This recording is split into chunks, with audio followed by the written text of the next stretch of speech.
ele queria dizer. E isso fere totalmente o coração dos outros filhos. Aí então já criaram aquela inveja, né? Aquele desafeto em torno de José, né? Aí para acabar de completar, tudo indica que ele não era só querido por seu pai terreno, mas ele era tão amado e tão preterido pelo seu pai celestial, que o deu sonhos de propósitos que Deus queria fazer, queria levar ele além, né? Mas para isso ele ia ter que passar por muitas lutas e ser fiel. Então, eu acredito que, assim, Deus não tem filhos prediletos. Eu não sei explicar isso. Mas Deus tem alguns que ele... Eu não sei, alguns ele tem, como eu posso dizer, tem um carinho ou agrada seu coração, como ele falou de Davi, ele disse que era segundo o coração dele, né? A Bíblia fala, Davi é segundo o coração de Deus. Então ele tem um jeito diferente, porque ele a cada um, ele trata de forma específica, né? E José, ele foi escolhido desde o ventre para ser o governador, o que ia ajudar a matar a fome do seu povo. Então, aí, voltando aqui o texto, ele tinha acabado de receber a túnica, né, que seu pai tinha feito para ele, né, e a Bíblia dá a entender, se as irmãs acompanharem o texto, que ele tinha outra tarefa que destacava ele que diferenciava ele dos seus irmãos. Ele era tipo o olheiro do pai. O pai dizia, ó, seus irmãos foram acampar ou levar o rebanho para determinado lugar. José, vá lá. Os irmãos já sabiam, eles já eram a tarefa dele, de ser o olho do pai, né? Então também já trazia no coração dos seus irmãos aquela revolta. E eu quero trazer para os nossos dias de hoje. Vou fazer uma simbologia, por exemplo. Às vezes, no nosso convívio, na nossa congregação, a gente vivencia pessoas, irmãos, que se destacam, a forma como Deus usa, a forma como Deus o faz prosperar, e às vezes a gente não entende, né? Por que só ele? Ai, meu Deus, por que não? Sei não, Deus não devia fazer assim. Não é assim que a gente às vezes pensa? Não queira entender a forma que Deus trabalha na vida de cada um, né? Ele tem uma chamada e um trabalhar específico para a vida de cada uma de nós. O importante é cada uma de nós devemos buscá-lo de forma tão constante para que possamos, para que venhamos a entender o que Deus quer de nós, né? E eu falando isso porque esse propósito de estar aqui conversando com vocês sobre a Bíblia, Deus me deu quando eu estava grávida da minha segunda filha, internada numa UTI. Jesus disse, você vai falar das suas experiências que você está tendo e virá ter, né? Comigo, que já teve. E eu vivia fugindo dessa vontade que Deus colocou no meu coração, esse desejo, esse chamado. E era em sonho, eu pensava, eu falava, e eu dizia, não, Jesus, não sei. As pessoas vão ouvir, meu Deus, olha só o que ela está falando, olha só, vê se pode, né? Porque, assim, eu como mãe e esposa, estou em constante aprendizado. Gente do céu. Eu acho que de todas as mães cristãs, para me referir às mães cristãs, eu sou a que mais precisa aprender. Gente, eu sou muito... eu cobro muito de mim mesma, cobro das minhas filhas, eu não sei, Jesus me ajuda. Mas ainda bem que Jesus me ajuda. Como esposa do mesmo jeito, sabe? Então eu digo, meu Deus, por que eu?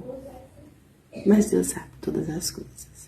E agora, ultimamente, eu me vi numa situação de querer me esconder, sabe? Ficar um tempo parada, ver a ansiedade, sabe? Os medos, o receio do que as pessoas pensam ou dizem ao nosso respeito. Mas aí Deus me fez entender assim, a gente nunca deve fazer nada esperando a aprovação dos outros, porque elas não virão. A gente deve fazer tudo para a honra e glória do nome do Senhor Jesus. Se Ele colocou algo em nosso coração e você sente que é algo, meu Deus, isso não tenho capacidade, não tem lógica. Ah, foi Deus que colocou. Porque Ele faz assim, Ele confunde aquilo que é provável com, tipo assim, improvável. Ele confunde a gente, ele é improvável, impossível, ele gosta de atuar nisso, entendeu? Então, desde o meu casamento, a minha primeira gestação e nascimento da minha primeira filha, Deus foi maravilhoso e não só no que Ele fez, mas no que Ele também não fez, porque Ele achou que era melhor para mim. E hoje eu entendo que toda circunstância de luta, de adversidade que a gente passa, a finalidade melhor de toda luta é aproximarmos de Deus para nos mostrar a dependência que temos nele. E eu assumo, eu sou totalmente dependente dele. Não vivo sem ele, sabe? A gente tem que entender como mães, como esposa, que Deus tem que ser o centro de nossas vidas. Não importa o que dizem ou pensam ao seu respeito, o importante é o que Deus pensa e projetou para a sua vida. Ele lhe conhece mais do que ninguém. Aí você pode lembrar, ai meu Deus, mas eu sou tão falha. Menina, se eu fosse te contar aqui como eu sou falha, no sentido que eu digo,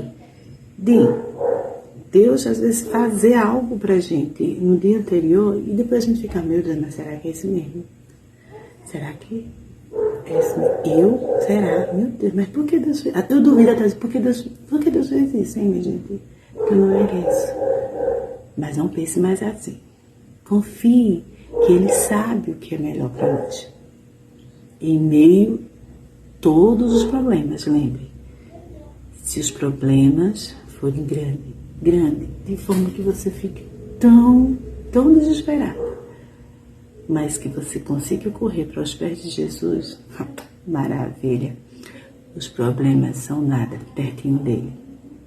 Eu costumo dizer assim, um Deus que comanda o mundo todo, que Ele fala com a tempestade e ela ouve e ordena e se acalma, né? Ele ordena, Ele fala e tudo se acalma. O que Ele não pode fazer em favor dos seus filhos fiéis a Ele, não é verdade? Então aqui José, ele sonhou algo que Deus colocou em seu coração. E a gente sabe a história como foi.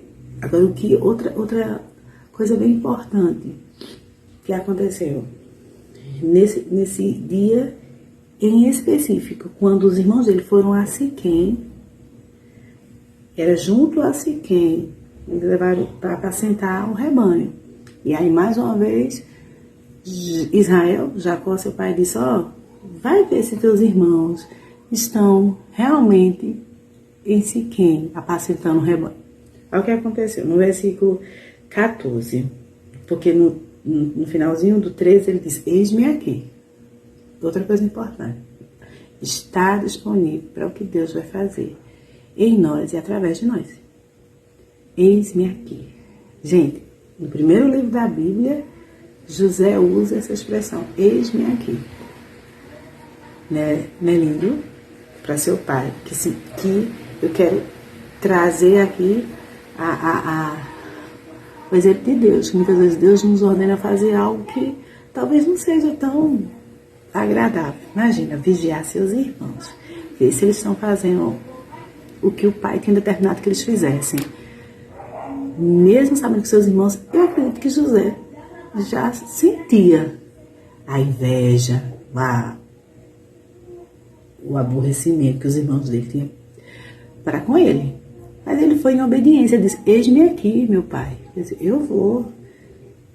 E ele sabia que não ia ser muito legal, né, essa tarefa, mas ele disse. E aí ele foi. Aí no versículo 14, e ele diz, ora, vai ver como estão teus irmãos, né, que o 14 o pai disse, e como está o rebanho, e trazem-me a resposta. Assim o enviou do vale de Hebron, ele estava no vale de Hebron, e ele foi para Siquém.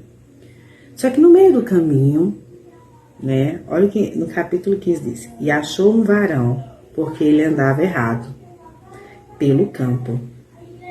Então, no meio do caminho, eu entendi aqui, ó, e achou um varão, porque ele andava errado. A minha tradução diz assim, no versículo 15. Então, quando ele foi até Siquém, ele não encontrou seus irmãos. Seus irmãos deram perdido, sabe? Aí, José começou a andar errado. Começou a pegar caminhos diferentes. Porque não sabia para onde ir mais. Porque os irmãos dele, foi para outro lugar, caladinhos. E aí, o que acontece? Às vezes, no meio de uma missão,